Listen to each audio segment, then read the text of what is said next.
Chapter 59. The Dart. A word concerning an incident in the last chapter. According to the invariable usage of the fishery, the whaleboat pushes off from the ship with the headsman or whale killer as temporary steersman, and the harpooner or whale fastener pulling the foremost oar, the one known as the harpooner oar. Now it needs a strong, nervous arm to strike the first iron into the fish. For often, in what is called a long dart, the heavy implement has to be flung to the distance of 20 or 30 feet. But, however prolonged and exhausting the chase, the harpooner is expected to pull his oar meanwhile to the uttermost. Indeed, he is expected to set an example of superhuman activity to the rest, not only by incredible rowing, but by repeated loud and intrepid exclamations. And what it is to keep shouting at the top of one's compass, while all the other muscles are strained and half-started. What that is, none know but those who have tried it. For one, I cannot bawl very heartily and work very recklessly at one and the same time.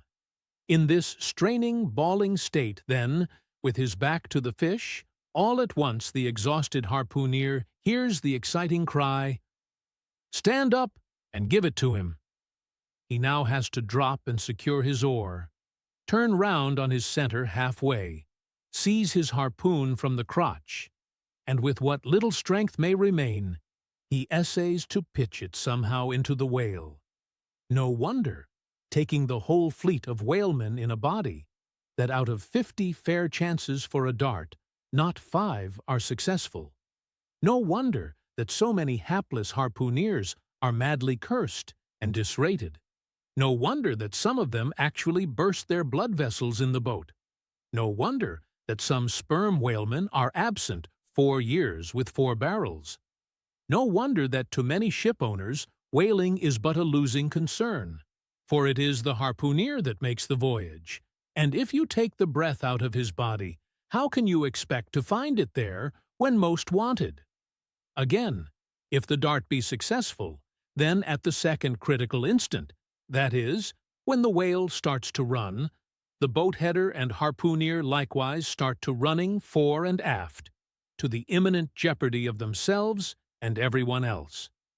It is then they change places, and the headsman, the chief officer of the little craft, takes his proper station in the bows of the boat. Now, I care not who maintains the contrary, but all this is both foolish and unnecessary.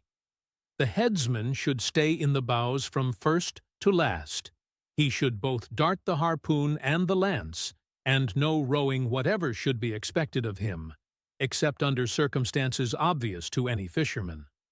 I know that this would sometimes involve a slight loss of speed in the chase, but long experience in various whalemen of more than one nation has convinced me that in the vast majority of failures in the fishery, it has not by any means been so much the speed of the whale as the before described exhaustion of the harpooner that has caused them. To ensure the greatest efficiency in the dart, the harpooners of this world must start to their feet from out of idleness, and not from out of toil.